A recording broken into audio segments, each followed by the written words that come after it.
Hi there.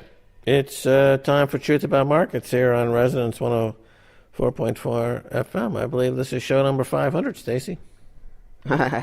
Yes, we've been on air for a long time on Resonance 104.4 FM. And of course, I think it was last week or the week before, we read you a headline so horrifying that it needed no further explication but just to read that headline.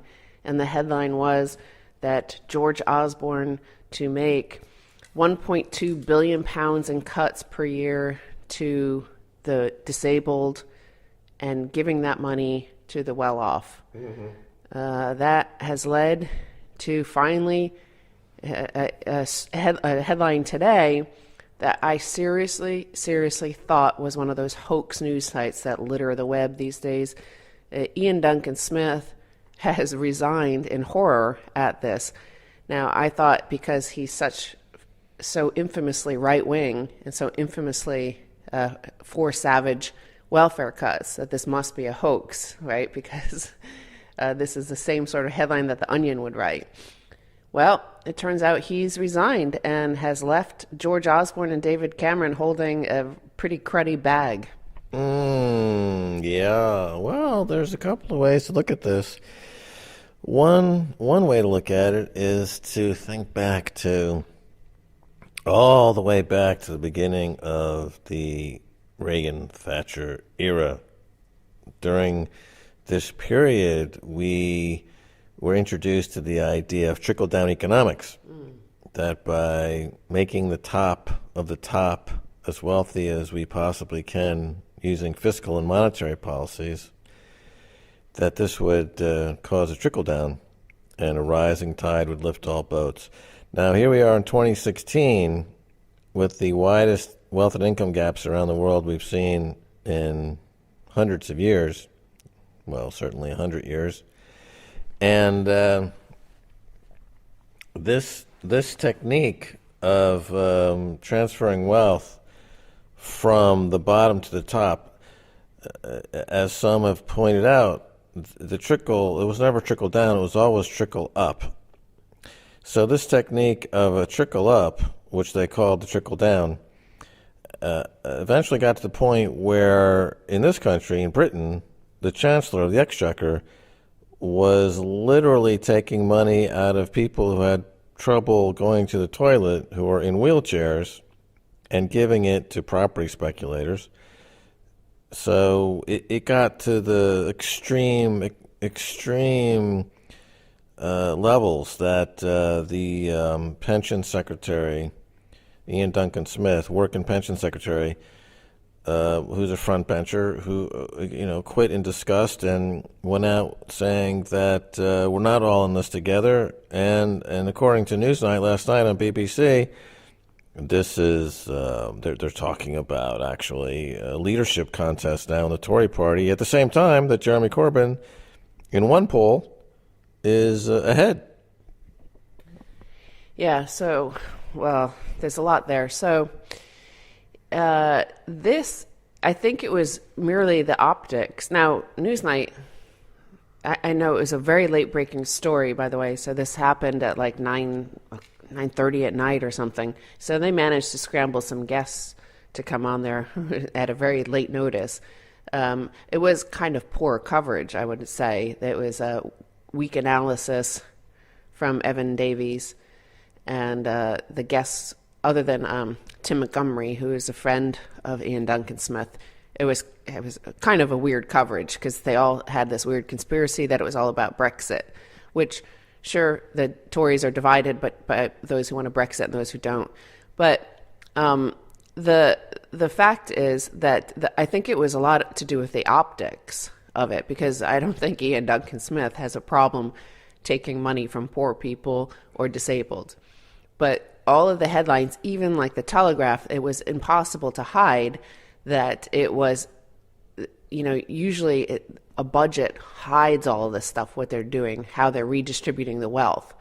But this one was so blatant that it was 1.2 billion equal the 1.2 billion that they were giving to a certain other group. So they were taking 1.2 billion from the disabled and giving it to 1.2 billion in cuts to those. Basically, they were lowering the 40p tax rate down to 45,000 pounds from 50,000. So that it was quite obvious, and also the Institute for Fiscal Studies, IFS, which is an independent think tank which covers the government budgets all the time, and they're considered independent. They're not like a partisan. So they came out with a study, I think it was either late Thursday or early yesterday, Friday, and they said that it would take 3,200 pounds a year, these cuts, from about 300,000 disabled people. So it was putting a big number that was horrifying the population. And at the time when the headline came out, I was saying, like, this is a really bizarre budget. They seem to be making the population at this point, they're trying to make us target a select group and making them complicit in a sort of fascism. That this is like real thuggery to say, here, Stacey, we're giving you 3,000 pounds tax cut, we're going to call it, okay? Of course you're going to be happy. You're going to be like, okay, cool, thanks. And then they tell you, well, I've taken it from this homeless person who can't go to the toilet on their own. Mm-hmm. And you either say, well, no thanks, I don't want this cut. Or you take it and you say, oh, well, tough luck for that dude. Mm-hmm. Well, remember that TV show they had, Benefit Street? Oh, yeah. It was on Channel 4, yeah. Where they vilified and they scapegoated the poor and the people who are in wheelchairs and the unfortunate folks that would need some assistance. So they were softening the public up.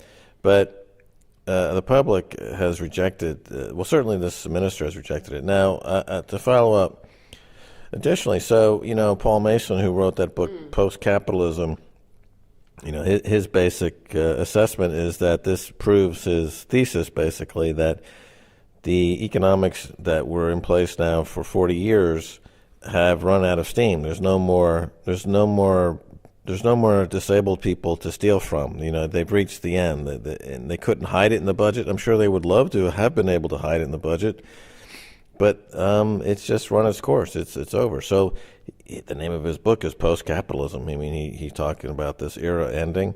He calls it capitalism. We can quibble about what exactly that terminology would be appropriate or not, but it's the end of, I guess you could say, neoliberalism, more in that Naomi Klein sense of the world. She's written a couple of books, Disaster Capitalism being one of them. Maybe this is the end of disaster capitalism. This is clearly an example of disaster capitalism when you have a budget that so clearly moves money away from the people, who have been scapegoated, the poor and the indigent, and gives it to a group of people that have leveraged themselves to these historically very, very high levels to pump up a real estate bubble. And it's quite, yeah. Yeah, that's also, obviously, Osborne's primary policy for the past 6 years has been to maintain this property bubble. And also, the budget and the IFS pointed out that, once again, the pensioners continue to be protected in all the budgets. Now, I also want to point out that, a lot of the welfare cuts and the transfer from the poor to the rich has been allowed to happen because most people, or enough of the population, buys into the argument that the corporate media presents, the Daily Mail, the News of the World, all those sort of Murdoch press, and the barons and all that sort of stuff that own all the other newspapers. What they say is that it's like Benefit Street. It's these able-bodied people who just don't feel like working, and they're schmucks and stealing your hard-earned money. So here we had a situation where the cuts of the 1.2 billion pounds was coming from a thing called PIP, the personal income something, but it was a payment that you only qualified for if you were physically disabled and physically needed help getting across from one point to another. And it was for modified living costs, for like having to redo your bathroom in order to be able to have it disabled access. It's a personal independence payment. So modifying your kitchen to be able to be wheelchair access, all that sort of stuff. So there was no way for the Daily Mail, and you saw that in their headline, to be able to present it as Skyvers who were taking your hard-earned money and just using it on cigarettes and booze. Here, it was a genuine expense that, by the way, was going to be recycled back into the real economy rather than into property speculation. But remember, right now, the only thing keeping the whole Osborne facade together is the ever-rising prices of properties in London at this point. Yeah. So the Independent covers it this way. The public overwhelmingly think planned PIP disability benefit cuts are wrong. There is overwhelming public opposition to the disability benefit cuts put forward by George Osborne in the budget. Cuts to the personal independence payment confirmed by the Chancellor will rise £4.4 billion by 2020 by stripping people who use specially adapted appliances of payments. There's overwhelming public opposition to the disability benefit cuts. And the cuts would see 370,000 disabled people lose an average of £3,500 a year, according to the Institute of Fiscal Studies. A poll by YouGov showed the budget found 70% of the general public believe the policy is the wrong priority. And just 13% saying it's a good idea. Those, I think you know what party they vote for. Yeah, that puts on the heels a £30 a week reduction in payments to disabled people in the so-called work-related activity group.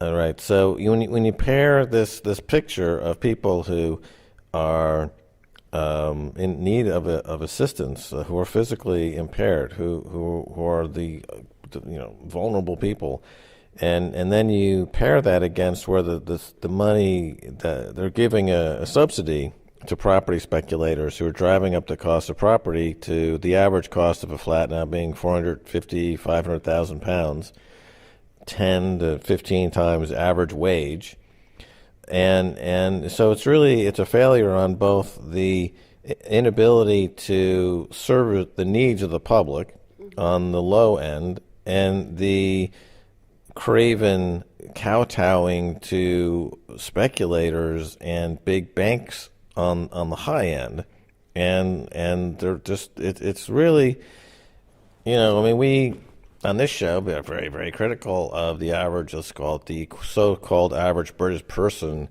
They seem to be uncaring in all of this for years, but at this point it would seem as though they've reached the point now where now the average British person is starting to look at this and be revolted by it.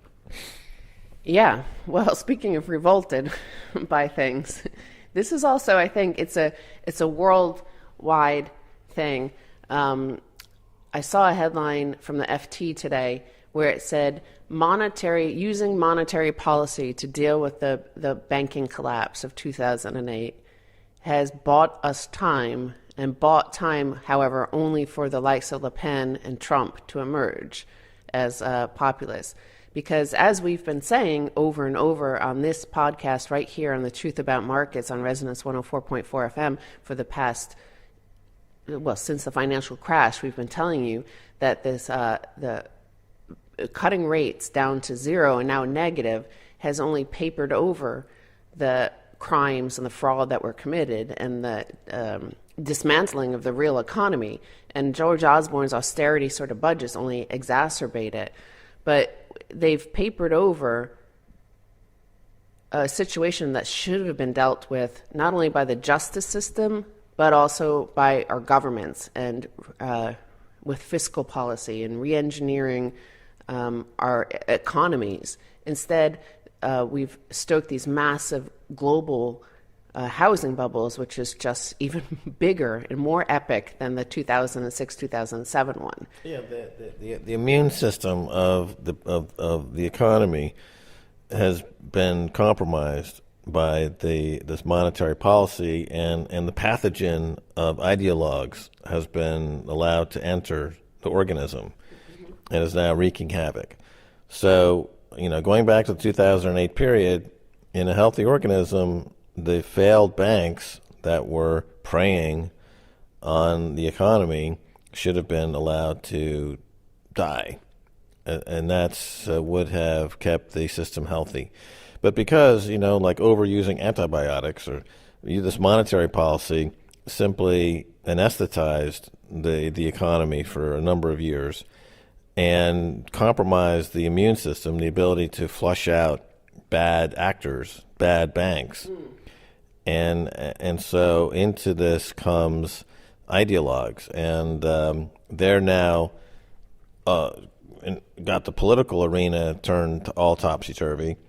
And that seemed, and that's what many have said for years now, is that and this is why I object to this use of the word capitalism by Paul Mason, because it's not as if we had a healthy capitalism over these past 8 years that would have acted in a normal way. We've had something else, a mutation that was fed by corrupt monetary policy, and this has caused the problems. Yeah, and so Paul Krugman also talked about this, and he pointed out that in the National Review, some well-known Republican sort of writer, thinker, commentator, looked at what he saw the voters who were voting for Trump. He called them, like, basically they've lost their moral values, and they are the ones that are scum. They are the ones that are looking for free handouts. They are the ones that are, scum. But as Krugman, who I think is usually wrong, and he is actually one of the enablers of this whole monetary policy to fix the moral failings of fraudulent-based capitalism. Well, he was noting that a lot of the Trump areas, also that the areas that go for Trump, vote for Trump so far in the Trump primaries, there's also coincides with the areas where there is a surge for the first time ever in those death rates, the mortality rate for the middle-aged white people. And I was struck by the similarities to those welfare victims in the UK, especially for the disability benefits cuts over the past few years. There was a surge in suicides there. So in America, you have a surge in suicide enough to actually alter decades-long decline in death rates, mortality rates for middle-aged white Americans. Now it's rising because of the huge high suicide rates. So I thought it was a weird juxtaposition in this weird sort of, it's not like fascism like of the Hitler sort. It's more of a mild corporatist sort of fascism of the Mussolini sort, where, these corporate,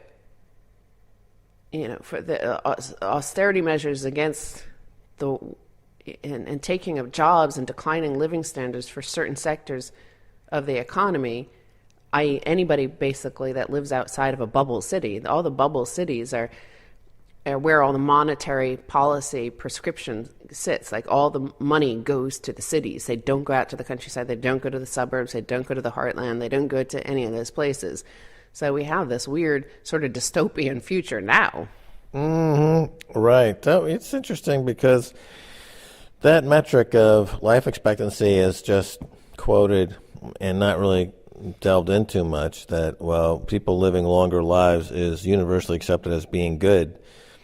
But along with that has come a lot of mental illness, which now we're in a period where it's resulting in a reversal of that trend due to suicide. So, these numbers are quite, gross,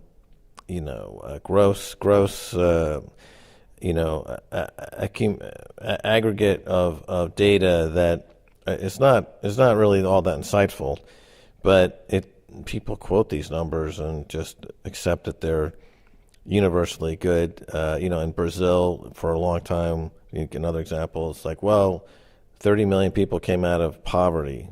And now in 2016, it looks like that there was a cost for that, and the economy is collapsing, and there's all manner of mayhem. So, the dictators today are not really individuals, they're algorithms. The dictators are the algorithms that are programmed to buy and sell these markets with artificially cheap money in copious quantities to distort markets in ways that are disenfranchising many, many people. And the folks who are responsible for it, who are profiting from this, are just saying, well, it's what big data told us to do, and it's what the algorithm did. We never touched the algorithm. We just cashed the checks, and so it's that distance is there. The propaganda that was needed in the 30s to scapegoat people and to kill people and to steal money from people. You don't need that massive propaganda as such. You just need an algorithm, and then just keep saying, well, the algorithm is what it is, and we don't have much to do with it, but we just cash the checks, and we're happy about that. So there's this monster inside the machine that's been programmed to move money around. Now in the UK, we're seeing that the algorithmic monster, is now literally tipping people in wheelchairs off cliffs and selling the wheelchair for a few bucks to give to a property speculator. So it's come to a very unfortunate period. So speaking of algorithms, here's a headline. A lot of people who make over $350,000 a year are about to get replaced by software. And by the way, $350,000 a year would put them in the top 5% of income earners in America, but still not enough to buy a property in London. So you have to wonder where all these people are who are able to buy properties in London. So artificial intelligence is poised to automate lots of service jobs. The White House has estimated there's an 83% chance that someone making less than $20 will eventually lose their job to a computer. That means gigs like customer service representative could soon be extinct. But it's not just low-paying jobs that will get replaced. AI could also cause high-earning, like top 5% of American salary jobs to disappear, and fast. So there's a new series in the New York Times called The Robots Are Coming for Wall Street, and they look at an analytics company called Kensho, which Goldman Sachs is now invested in. And what it will do is this algorithm will replace by 2026 up to 50% of finance employees. So that's why Goldman is investing in this. They plan on replacing 50% of their analysts. So, for example, they say what this could do in the time that it would take 40 man hours for humans to do, in just a matter of a minute or two, they were able to find all the data on this. So you type into this Kensho product algorithm, you type in Syrian civil war, and you'll get a number of data sets showing how major assets like oil and currencies reacted to the events in the conflict. So you'll get that for your client straight away within 2 minutes. Right now, you have to send it to your analyst desk, and it takes them a whole week to compile all the data in order to come up with a report for their client. So here, and you're paying them $350,000 a year, or up to $500,000. So even those high-paying jobs are going to disappear. So this is all moving really rapidly, and it seems like we're for this post-capitalism world, as Paul Mason calls it, like, well, what are people going to do? How are you going to flip a property to somebody who all these jobs are disappearing? So if half of the Goldman Sachs jobs earning $500,000 a year are going to disappear, like who are you going to flip your property to? Is it just dictators? How many properties can dictators own? Right. So all those white-collar jobs that are in the brokerage industry, as analysts, as traders, as money managers. Then you have the insurance industry, and then you have the consulting industry, the big four consulting firms who are global. And mix it, of course, with blockchain technology, which is another algorithmic kind of intrusion into the marketplace that will eliminate all this need for people to work, on the phone, settling trades and doing things. So it's quite a washout. I mean, it's going to eviscerate, I think there's already 100,000 or more of these white-collar jobs that were in London that were eliminated last year. And so that gets completely wiped out. And it is happening very, very fast, and it's a good question. I mean, who are going to be buying these high-end properties? And so it seems, to get back to the Paul Mason question, is this the end of a 40-year run? Well, even beyond that, because in the last 3 minutes here, I want to point out up in North Yorkshire, there was a remarkable find by an archaeology student. He found an 11,000-year-old engraved shale pendant. So it's from 9,000 BC, and it's this little pendant. I don't know where the photo is with this article, but it was a pendant, little triangular pendant from 9,000 BC, and from what used to be a lake, and there were some scratch marks on it. And one of the theories, there were a few theories about what the pendant was actually showing, what the artwork on it was, but one theory is that it was a tally. So it was actually trade. We're 11,000 years ago, before all these ideologies and theories and Adam Smith and all these highfalutin ideas about where we are. Basic human instinct is to trade. And if all of this stuff, if we're getting to the peak of that pyramid of like no longer needing to trade, it seems like a weird thousands-year-long end to something that we do by nature. Seems to be part of the human experience. Mm-hmm. Yeah. Well, so much of trade is based on this concept of arbitrage, where goods are valued in different places at different prices, and you have people getting in there and making that market. Could have been sailing off to the east and getting spices that were cheap in the east and selling them into the west, along the Silk Road.